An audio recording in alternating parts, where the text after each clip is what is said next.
ఒక రాజు ఉన్నాడట. ఆ రాజుగారి ఆస్థానంలో ఓ రోజు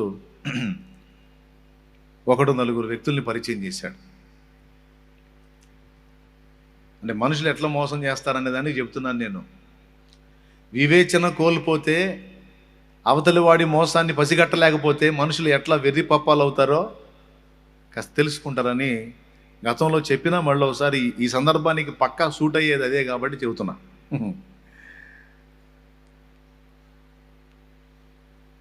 ఆ నలుగురు రాజును చూడగానే, మహారాజా, మీ గొప్పతనం దేశ దేశాల విన్నాం, మీరు వీరులు శూరులు అని వాళ్ళు ఏదో పొగడతలు పొగుడుతారుగా, ఆ పొగడతలన్నీ పొగిడి, మేమెవరమో మీకు తెలియజేసుకుంటాం మహారాజా, మేము నేత పనివారం. ఏం పనివారం? మేము నేత పనివారం. నేత నెయ్యడంలో మాలాంటి పనితనం ఎవరికి లేదు, మేము ప్రత్యేకమైన వస్త్రాలు నేసేవాళ్ళం అన్నారు. ఏం వస్త్రాలు నేస్తారు మీరు అన్నాడు రాజు. దేవతా వస్త్రాలు నేస్తాం మహారాజా. ఆ వస్త్రాలు ధరించడానికి అందరూ యోగ్యులు కారు. ఆ వస్త్రాలు మేము నేర్చుకున్న ఈ అద్భుతమైన పనితనంతో చేసినటువంటి వస్త్రాలు, నేయబడిన వస్త్రాలు ధరించడానికి యోగ్యుడైన రాజు ఎవడని మేము వెతికి వెతికి వెతికి చివరికి మీ ఆస్థానానికి చేరాం. దేశ దేశాల్లో మీ పేరు మారుమ్రోగుతుంది విని, ఎట్లనన్నా కానీ అవి మీకు నేసి మీకు ధరింపజేసి మిమ్మల్ని సన్మానించుకొని మరి మా పనితనాన్ని చూసుకోవాలని మేము వచ్చాము. తర్వాత తమరి దయ, తమరు ఏదన్నా సంతోషంతో ఇస్తే పుచ్చుకొని పోతాం, లేకపోయినా మీరేమి ఇవ్వకపోయినా సరే మీకు మాత్రం మేము అది నేసి పెట్టాలనుకున్నాం అన్నారు. పొగిడితే రాజులకు ఇంకాగదుగా.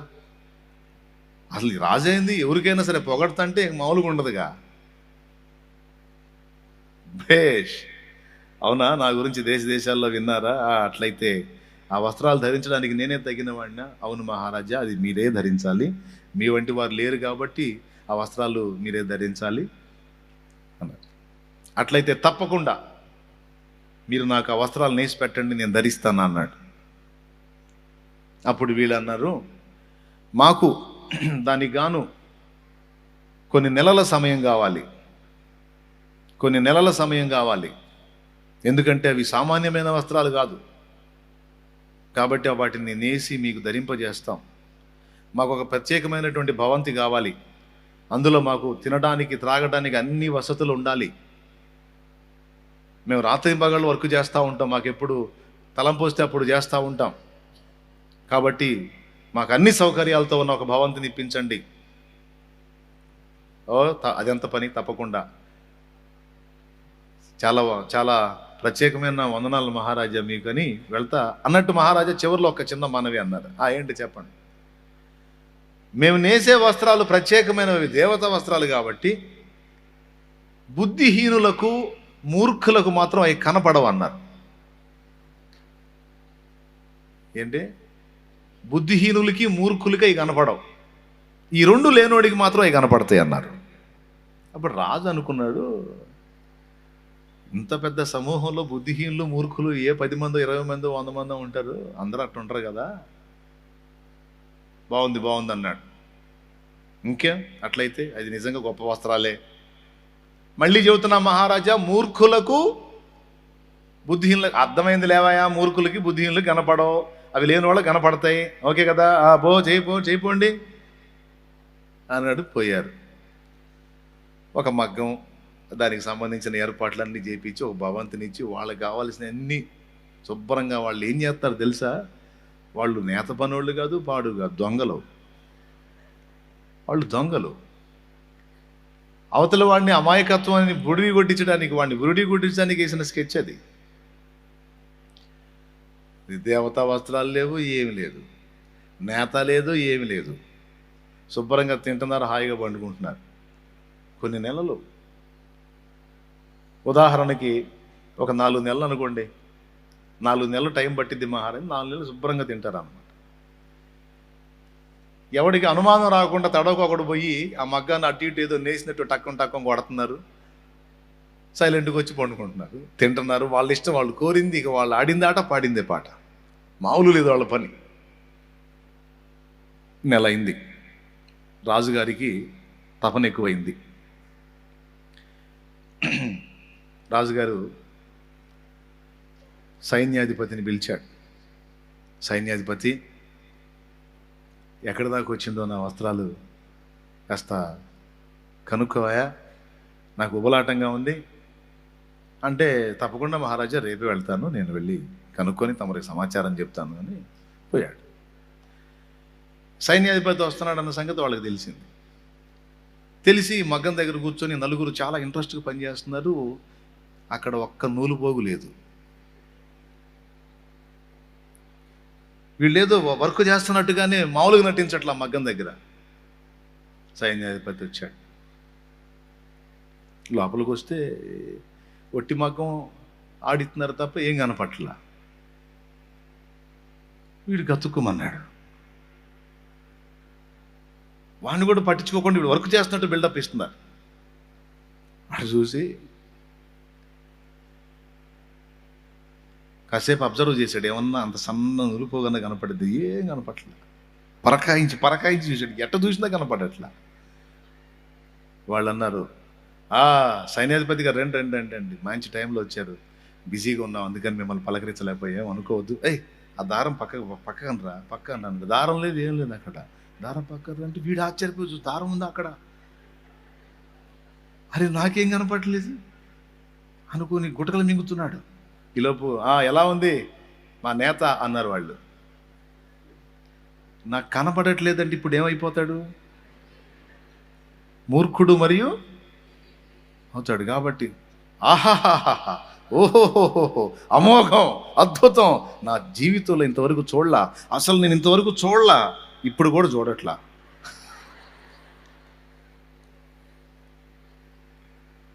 తప్పకుండా నేను ఈ సంగతి రాజుగారికి చెప్పొస్తానని బయలుదేరాడు. ఏం సైన్యాధిపతి చూసారా ఎలా ఉన్నాయి మా వస్త్రాలు? మహారాజా, ఇంతవరకు నా చరిత్రలో అలాంటి వస్త్రాలు చూడలేదంటే నమ్మండి. అసలు చూడలేదు సార్, నేను అసలు చూడలేదు. రాజు గుబలాటం పెరిగిపోతుంది. ఇంకో నెల గడిచింది. మంత్రి రా, సగం బాట పూర్తయి ఉంటాయి, 4 నెలల కాలంలో 2 నెలలు అయిపోయింది కదా, వెళ్ళి చూసావయ్యా ఎంతవరకు అయినాయో, ధరించాలని ఉబలాటంగా ఉంది. ఇప్పుడు మంత్రి వస్తున్నాడో హో అని దండోరం పోయింది. అక్కడ మంత్రి పోయాడు. మంత్రి పోతే ఉంది ఏం లేదు. వాడు వస్తున్నాడన్న సంగతి తెలుసుకొని ఇంట్రెస్ట్ దాని ముందు ఏదో పని చేస్తున్నట్టు బిల్డప్ ఇస్తున్నారు, టక్కు కొడుతున్నారు, ఏం లేదు ఆడ. మంత్రి వచ్చాడు, చూశాడు, లోపలికి వచ్చి చూశాడు, వాడికి ఏం కనపడలా. సైన్యాధిపతి వచ్చి అమోఘం అన్నాడు. దేంద్ర నాకేం కనపట్టలేదు, కొంపతీసి నేను మురుకుండా అయింది, నేను బుద్ధిహీనుండి అయింది, అయినా నేనెందుకు చెప్పాలి కనపడట్లేదని, వాడు చెప్పాడుగా కనపడుతున్నాయి అని అనుకొని వాడు కళ్ళు పరకాయని చూస్తున్నాడు, ఏం కనపట్లా. మంత్రి గారు రండి రండి రండి రండి, సగం బడ పూర్తయినాయండి, రాత్రి మగళ్ళు తేడా లేకుండా చేస్తూ ఉన్నాం, అలిసిపోతున్నాం, అయినా సరే మరి మహారాజుకు ధరింపజేయాలి కదా. అరే దారం ఇటనరా, అక్కడ దారం ఉందా? వీడికి అయితే డౌట్, ఏం కనపట్లా. చివరికి అట్ట చేసి ఇట్ట చేసి, ఎట్లుంది మంత్రి గారు, ఇంతకు మీకు కనపడుతున్నాయా వస్త్రాలు అన్నారు. కనపడుతున్నాయా? ఎంత మాట, నా చరిత్రలో ఇలాంటి వస్త్రాలు చూడలేదంటే నమ్మండి. మా బాబు ఇది మామూలు విషయం కాదని వాడు కాసేపు పొగిడిపోయాడు. పోయి రాజు దగ్గర పోయి, మహారాజా ఏమి చెప్పుదును, ఆ వస్త్రాలు దాదాపు సగం బడ పూర్తయినాయి మహారాజా, అద్భుతంగా ఉన్నాయి అనుకోండి, అసలు మామూలుగా లేవు, నా చరిత్రలో చూడలేదు, ఇంతవరకు నేను చూడలేదంటే నమ్మండి అన్నాడు. 3వ నెల వచ్చింది. ఇప్పుడు ఇక సైన్యాధిపతి అయిపోయింది, మంత్రి అయిపోయింది. ఇప్పుడు రాజు డైరెక్ట్గా పోయి చూసుకోవాలనుకున్నాడు, ఎందుకంటే 3 భాగాలు అయిపోయి ఉంటుంది కదా. ఇప్పుడు రాజు బయలుదేరాడు. మహారాజు ఏం చేస్తున్నాడా హో వస్త్రాలు చూడటానికి దండోరా మోగింది. ఇప్పుడు ఎవరు పోతున్నారు? రాజు పోతున్నాడు. అయినా సరే రాజు వచ్చిన వాళ్ళు పట్టించుకోవట్లా, పని చేస్తున్నారు వాళ్ళు బిజీగా. మహారాజు వెళ్ళాడు లోపలికి.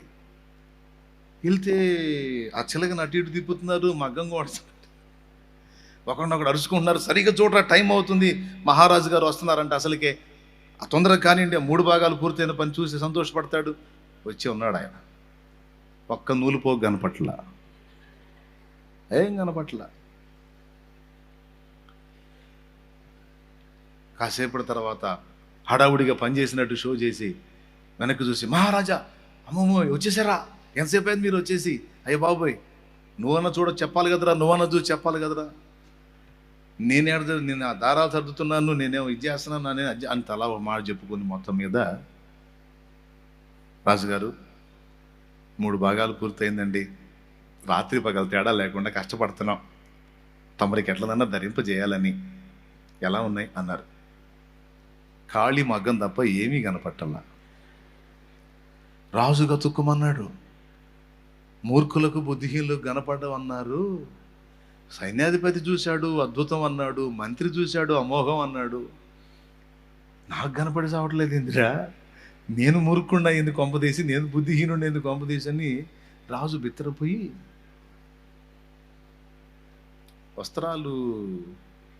వస్త్రాలు అన్నాడు. ఏం మహారాజా మీకు కనపట్లేదా అన్నారు.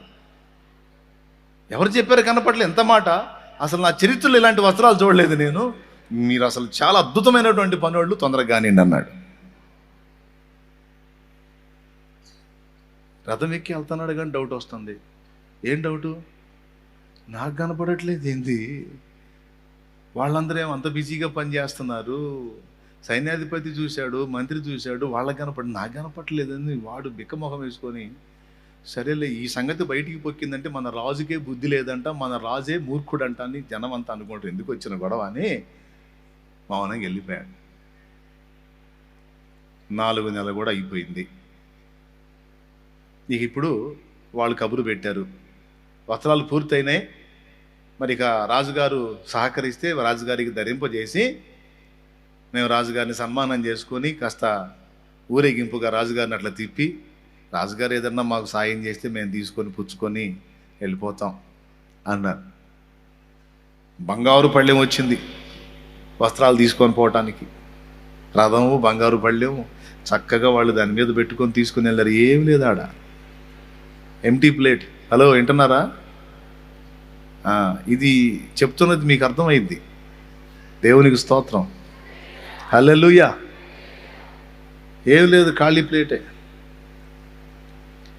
రాజుగారు ఆస్థానంలో కూర్చొని ఉన్నాడు, సభ తీరుంది, ఇట్లానే జనం కూర్చొని ఉన్నారు. ఏంది స్పెషల్ అంటే రాజుగారికి వస్త్రాలు ధరింపజేస్తున్నారు ఈరోజు. ఏం వస్త్రాలు? మహిమ వస్త్రాలు అనుకోండి, దేవతా వస్త్రాలు అనుకోండి, మొత్తం ధరింపజేస్తారు. రథం మీద నుంచి ప్లేట్ గోల్డ్ పళ్ళెం, బంగారు పళ్ళెం, అందులో వస్త్రాలు ఉన్నాయి, తీసుకొని వస్తున్నారు. సభలో గుండా తీసుకొస్తుంటే ఒక్కడికి కనపట్లా. అంతమంది జన సమూహంలో ఒక్కడికి కూడా ఒక నులుపో కనపడట్లా. కానీ ఎవడు మాట్లాడట్లా. ఎందుకు? అక్కడ ఏమీ లేవని ఎవడన్నా వాడు మూర్ఖుడు, బుద్ధిహీనుడు. కాబట్టి ఇప్పుడు ఏం చేయాలా? ఎవరికి వాళ్ళే గుటకలు మింగుతా, ప్రజలారా ఎలా ఉన్నాయి మా వస్త్రాలు రాదంటే ఆహాహా ఓహో అంటారు అందరూ. ఎట్టకేళ్ళకి రాజు దగ్గర తీసుకెళ్లారు. రాజుగారు ఎలా ఉన్నాయంటే అద్భుతంగా ఉన్నాయి, అమోఘంగా ఉన్నాయి అన్నాడు రాజు. రాజు అంతటి వాడు అద్భుతంగా ఉన్నాయి అన్నప్పుడు రాజుగారికి కనపడుతుంది కాబోలు, మనకు కనపడలేదని ఎవడుకోడే అనుకున్నారు. ఇప్పుడు ఎవడికి కనపడట్లా, కానీ ఎవరికి వాళ్ళు ఏమనుకుంటున్నారు? నాకు కనపడట్లేదు బాబాయ్, నేను మూర్ఖుడిని బుద్ధిహీనుడని పక్కనోడికి చెప్పట్లా. ఇప్పుడు రాజుగారిని గదిలో తీసుకెళ్లారు. తీసుకెళ్ళి మరి ఇప్పుడు ఈ వస్త్రాలు ధరింపజేయాలంటే అంతకు ముందున్న వస్త్రాలు ఏం చేయాలా?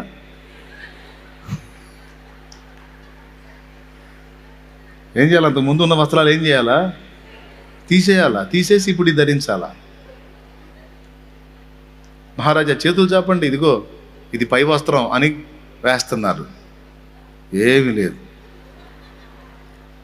మహారాజా ఇదిగో ఇది పంచవస్త్రం అని పంచె కడుతున్నారు. పంచెలు వస్త్రం ఉంటే కదా పంచె కట్టడానికి. పంచె కట్టారు, పై వస్త్రం వేశారు, దానిపైన వేసేటువంటి వస్త్రాలు అన్నీ, మొత్తం వస్త్రాలన్నీ యాజ్ ఇట్ ఈజ్గా నిజంగా వస్త్రాలు ఉన్నట్టుగానే బిల్డప్ ఇచ్చేస్తున్నారు. రాజుకే మైండ్ పోతుంది. ఎందుకంటే పాప రాజు ఎన్నిసార్లు చూసుకున్నా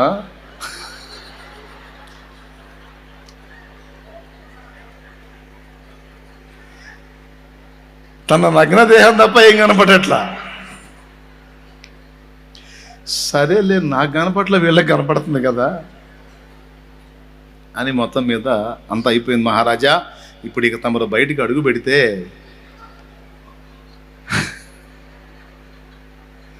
అంటే ఇక రాజుగారు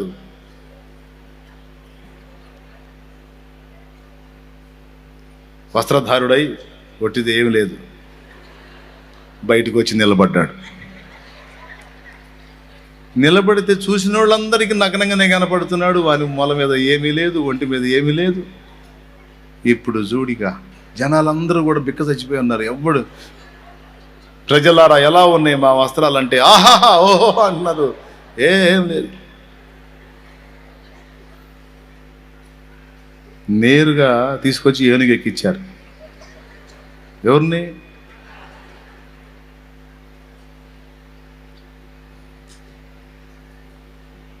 తమరు ఏదో దయచేసి మాకు ఇస్తే అంటే ఆ బంగారు పళ్ళెం నిండా బంగారు కాసులు ఇచ్చి వాళ్ళని సాగనంపాడు. ఇక ఆ ఏనుగు మీద మహారాజు గారు కూర్చున్నాడు. ఒంటి మీద నూలు పోగలేదు. వాడేమో వస్త్రాలు ధరించానని ఫీల్ అవుతున్నాడు. ఈ సంగతి జనం మొత్తానికి అర్థమవుతుంది, కానీ ఎవడు నోరు తెరిచి చెప్పట్లేదు. ఎందుకంటే ఎవడు చెప్పినా వాడు మూర్ఖుడు కాబట్టి అందరూ సైలెంట్గా చూస్తూ ఉన్నారు. ఒక్కడి ముఖంలో ఆనందం లేదు. ఎందుకంటే ఎవరికి చూసినా వాడు నగ్నంగా కనపడుతున్నాడు. చివరికి రోడ్డు మీద అట్నే ఊరేగుతుంటే ఓ పిల్లోడు తల్లితో అన్నాడు, అమ్మా ఏ వస్త్రాలే, అసలు ఏ వస్త్రాలు లేవు కదా మహారాజు ఒంటి మీద అన్నాడు. అసలు ఏం లేవు కదేమ్మా, ఏంటి అట్ట ఊరేగుతున్నాడు చండాలంగా, చిచి అన్నాడు. తల్లి వాడికి వెళ్తే, అరే నీకు కనపడలేదా, వస్త్రాలు కనపడలేదు, నాకు కనపడలేదురా అని, సరేరా ఆగు అని చెప్పి ఇంకొక ఆమె దగ్గరికి పోయింది. వదినా, నేను ఎవరికి చెప్పను, నువ్వు ఎవరికి చెప్పొద్దు. మనం ఒక ఒప్పందం చేసుకుందాం. నేను ఎవరికి చెప్పను, నువ్వు ఎవరికి చెప్పొద్దు. ఒప్పందం ఏంటంటే రాజుగారు ఒంటి మీద ఏమన్నా ఉన్నాయా అంటే ఫస్ట్ ఆమంది ఏవెందుకు లేవు, అద్భుతంగా దేవతా వస్త్రాలు ఉంటే, ఇదిగో షోలు ఆపు, నిజం చెప్పు ఏమన్నా ఉన్నాయా. చుట్టూ చూసి నువ్వు ఎవరికి చెప్పనంటే చెబుతాను. అరే నేను చెప్పను, నేను చెబుతున్నాను కదా, నేనే ఎత్తాను ప్రశ్న. నేను చూస్తే నాకేం కనపడట్లేదు, నీకెట్లా ఉందో చెప్పు. రాజుగారికి ఏమైనా పిచ్చి పట్టిందా, అసలు ఏంటమ్మా ఏమీ లేవు రాజుగారు ఒంటి మీద. ఇక ఇది ఆనోట పడి అందరూ చెవులు కొరుక్కుంటే రాజుకు డౌట్ వచ్చి మంత్రిని పిలిచి, ఏంటి ప్రజలేంటి మమ్మల్ని చూసి ఆనందపడకపోగా మొఖాలు వికారం చేసుకొని ఎందుకు చెవులు కొరుక్కుంటున్నారు, మంత్రి ఏం జరుగుతుంది అన్నాడు. కనుక్కొని వస్తాను నాగని పోయి వచ్చి తన మీద ఉంటుంది కదా వస్త్రం, అది తీసి అర్జెంటుగా ముందు కప్పుకోండి అన్నాడు. ఎందుకు, ఏం ఆ వస్త్రాలు అందంగా లేవా అన్నాడు. అసలు ఆ వస్త్రాలు ఉంటాయి కదా. ఏం మంత్రి నాకు కనపడట్లేదు, నీకు కూడా కనపడట్లేదు అంటే, ఏముంది కనపడటానికి మహారాజా, ఏమీ లేదు మహారాజా, వాళ్ళు ఎవరో మోసగాళ్ళలాగున్నారు. ఒకటి మిమ్మల్ని దోచుకోవడానికి, రెండవది మిమ్మల్ని నలుగురిలో అవమానపరచడానికి వచ్చిన దుర్మార్గుల్లాగున్నారు. వాళ్ళ చేతిలో మోసపోయారు, జనం అదే చెప్పుకుంటున్నారు. ఒకళ్ళు కూడా నీ మీద వస్త్రం కనపట్లేదు. ఇక అది తీసుకొని చుట్టుకొని పరిగెత్తడు అంటే. ఈ స్టోరీ చెప్తున్నంతసేపు మీకు నవ్వు వచ్చింది. సన్నివేశంలోకి వెళ్ళారు, ఏదో మీరు కూడా పాపం వాడి శోభ చూశారు, నవ్వుకున్నారు. కానీ నవ్వుకున్న సమయంలో మీరు ఒక పాయింట్ని మిస్ అయ్యారు. ఎదుటివాడి చేతిలో రాజంతటి వాడు అంత దారుణంగా మోసపోతుంటే నేను ఇంతగా నవ్వుకున్నానే, మరి నేను తెలివిగా ఉన్నానా, నేను కూడా అట్లనే మోసపోతున్నానా, నేను కూడా అలాగనే మోసపోతున్నానా కొంతమంది మాయల చేతుల్లో, కొంతమంది మాటల గారడిల్లో. అసలు నేను ఎలాగున్నాను, నా తెలివి ఎలా పనిచేస్తుంది, నా వివేచన ఎలా పనిచేస్తుంది అనే ఒక ప్రశ్న మనం వేసుకోవాలి. మనల్ని మోసం చేసేటువంటి 3 వ్యక్తుల గురించి మీకు చెప్తాను ఈరోజు. మొట్టమొదటిది మనుషులు. ఫస్ట్ది మనల్ని మోసం చేసేది ఎవరు? మనుషులు. రెండవది మోసం చేసేది ఎవరు? సాతాను. వాడు ఎన్ని రకాలుగా మోసం చేస్తాడు? 4 రకాలు చెప్పా. మొదటిది దేవుని ప్రేమను శంకించేటట్టు. రెండవది నీ కోసం నువ్వు బతికేటట్టు. దేవుడు ఎట్టపోతే నీకెందుకు, బతికేసేయి, నీ కోసం నువ్వే, నీ స్వార్థానికి బతుకు అంటాడు. మూడవది దేవుణ్ణి శోధించో. నాలుగవది నా కాలు మొక్కు.